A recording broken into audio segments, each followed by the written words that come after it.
have to get away from the Babylon. Turnover. Love of country. Kuipenda nchi yako kama ilivyo kuipenda mazingira ndio kipimo halisi cha ukomavu wenye lengo la kuboresha vilivyo dhaifu kati yetu. Ndio gharama inayohitaji kulipiwa na wenye nguvu na matajiri kati yetu bila kuchelewa au kukosa.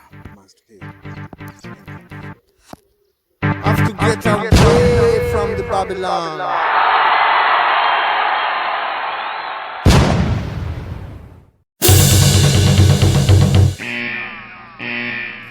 Safari ikaanza hapa.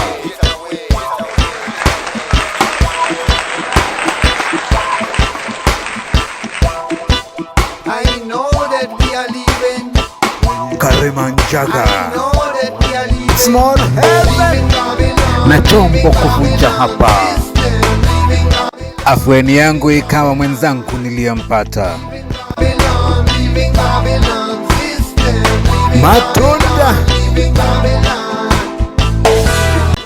With 3 marriages down the drain, I was prepared to see this one with Teresa succeed. The third occurring to me as a self-sponsored human rights activist. How could I not when she was the one who taken every challenge that came my way under her armpits? And I had many, including access to food and even paying rent when I could not raise up to that challenge. My upkeep relied on subscriptions and registrations into the No-Up Society, which had stagnated. And when the Ministry of Devolution and Planning failed to honor recognition of the names and particulars submitted belonging to our members who lived below the poverty line and who had joined the society hoping that the government would recognize their plight and do something about it, which was the society's mandate. The society's image was tarnished and jeopardized its functions, and I was done in. Yet the journey out of Babylon was not stopping at any moment yet. Not even when the initial secretariat absconded responsibility, whether through hardships or hard terrain, ensuring that the system honored Article 43(1)(c) of the Constitution as the vehicle how the country needed to get out of privation became a passion that needed to be realized. This was the turnover. From the Babylon. And this is what I stood for. And stand for in the prevailing circumstances which suggest gradual extermination of the weak and sickly. Leaving Babylon with you.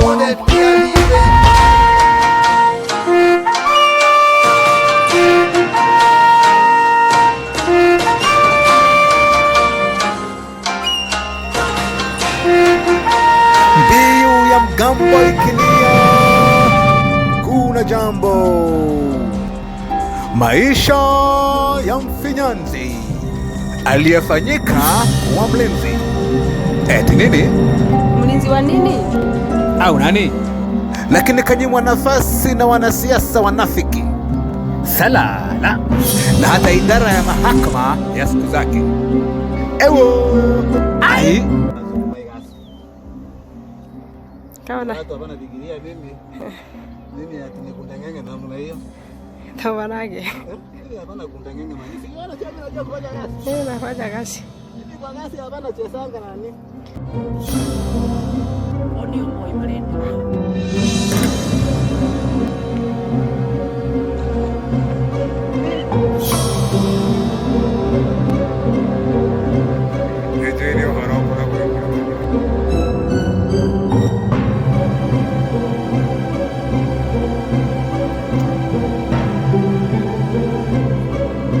Poverty is unjust. Umasikini ni haramu and should not be acceptable. Usikubalike.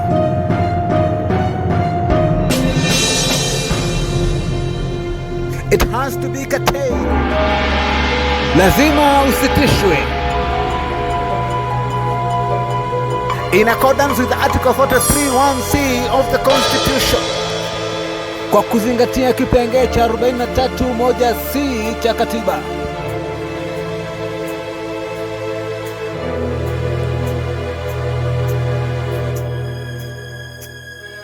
Because no matter how beautiful our country is, kwani nchi kutakata,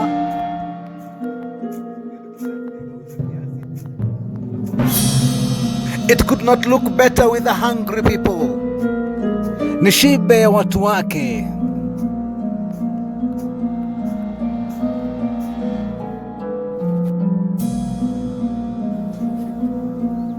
That is the bitter truth. That is the bitter truth. Ukweli mtupu. And no measure of darkness. Hakuna kipimo cha giza Or blackness. Au weusi. Is dark enough or black enough. Ni giza sana au rojo sana. Kupunguza makali ya ukweli. NOAP exists as a legal entity. Shirika hili ni halali. Although concerted efforts by the government and the judiciary, ingawa serikali na mahakama ziligandamiza kusikilizwa, suppressed hearing of petition 1612, the first of its kind under article 22(3)(b) of the constitution, filed at High Court Mombasa to wreck the vessel. Tetesi hii ilihusu kutambuliwa kwa watu wote wanaoishi katika umaskini.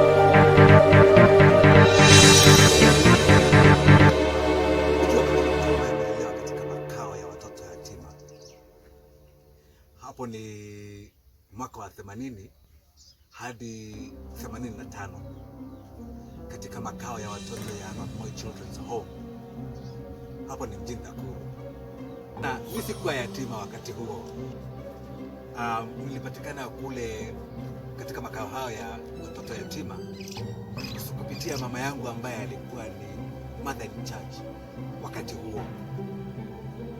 Ni mahali ambapo niliweza kupata exposure kubwa sana kuhusiana na hali inayopitiwa na wananchi na watu kwa jumla katika maisha.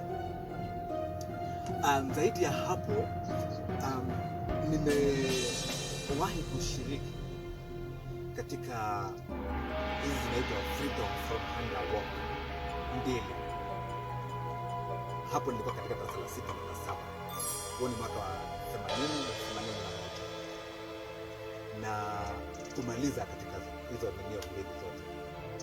So nina ufahamu mkubwa kuhusiana na hali za ukiwa na umaskini wa umma. Mimi kama mtu ambaye amelelewa huko, ameweza kufeel na kuexperience. Na ndio kwa sababu mimi hushangaa ni kwa vipi tunaweza kuwa na viongozi ambao wanasemekana ni watu ambao wameelimika na wenye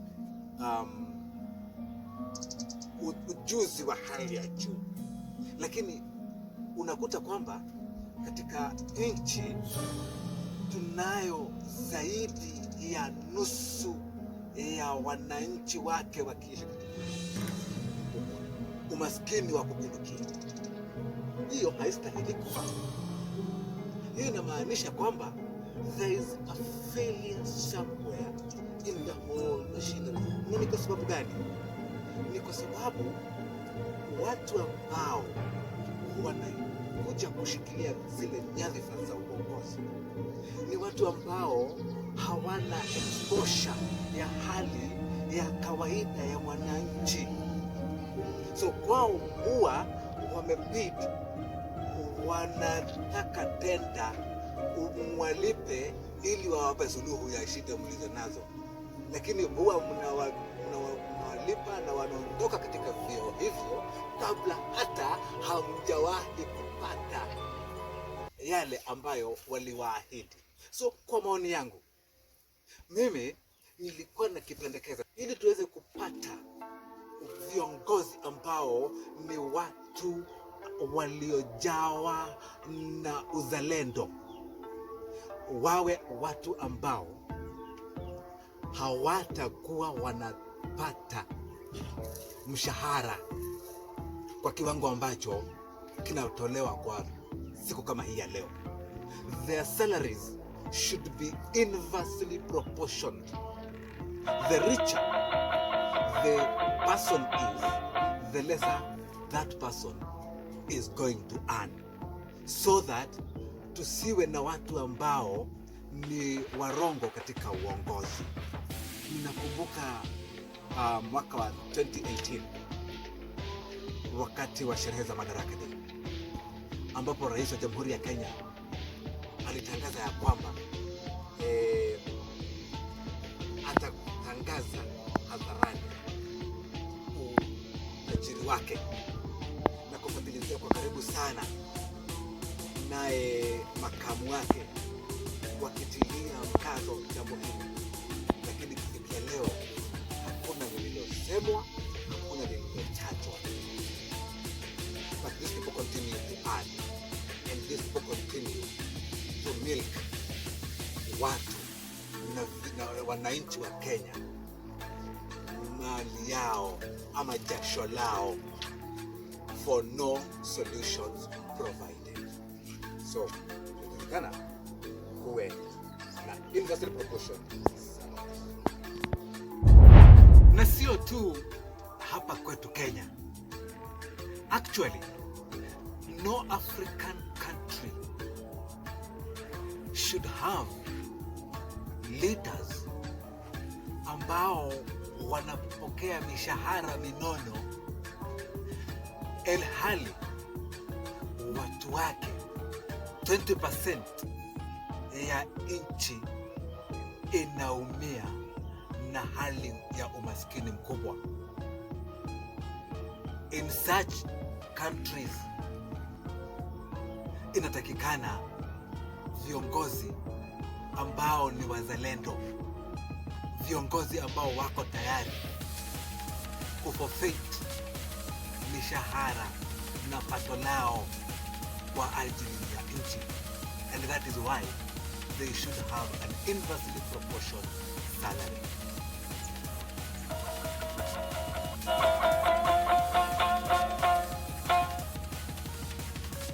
This is the 9-page document that was served to the office of the Prime Minister on the 15th of June 2011. It was titled Tetesi za Mnyonge, Kula ni Haki, Isiwe Bahati. I worked for 21 days to have it delivered to the office of the Prime Minister. Covering approximately 450 kilometers from Mombasa to Nairobi. Flagged off by Baraka FM Mombasa. After the 6 to 9 breakfast show hosted by Mr. Alphonse. And with a rucksack containing my personal belongings and 2 placards with the message Kula ni Haki, Isiwe Bahati displayed from the front and the back, I set off to spend my first night at Maria Kani under the hospitality of Agnes and her sister Caroline, both of whom boarded a room for me at Denex's guest house for the night.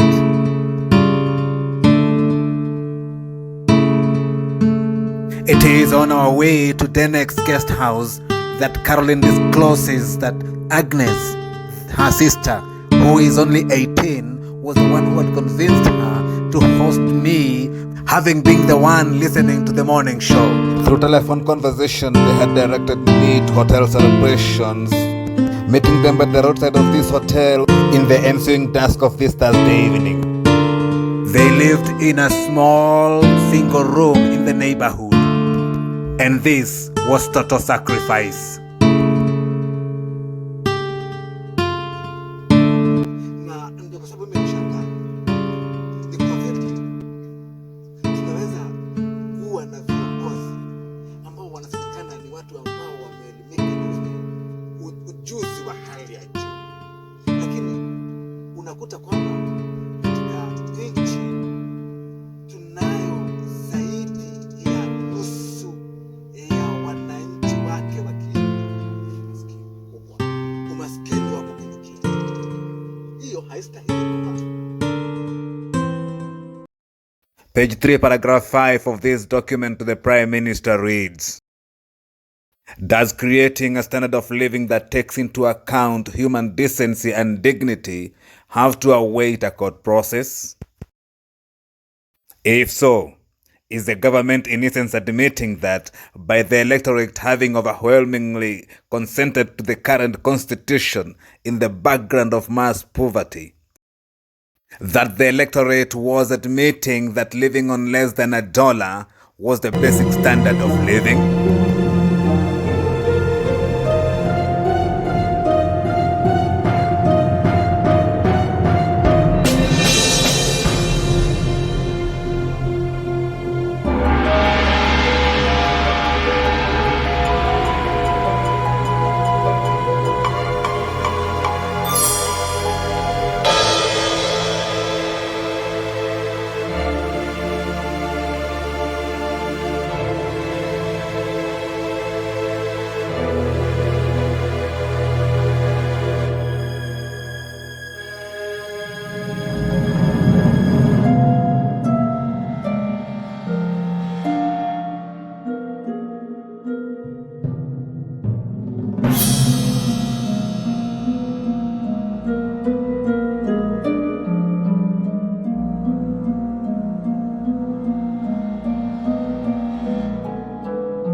The watchdog is not asleep.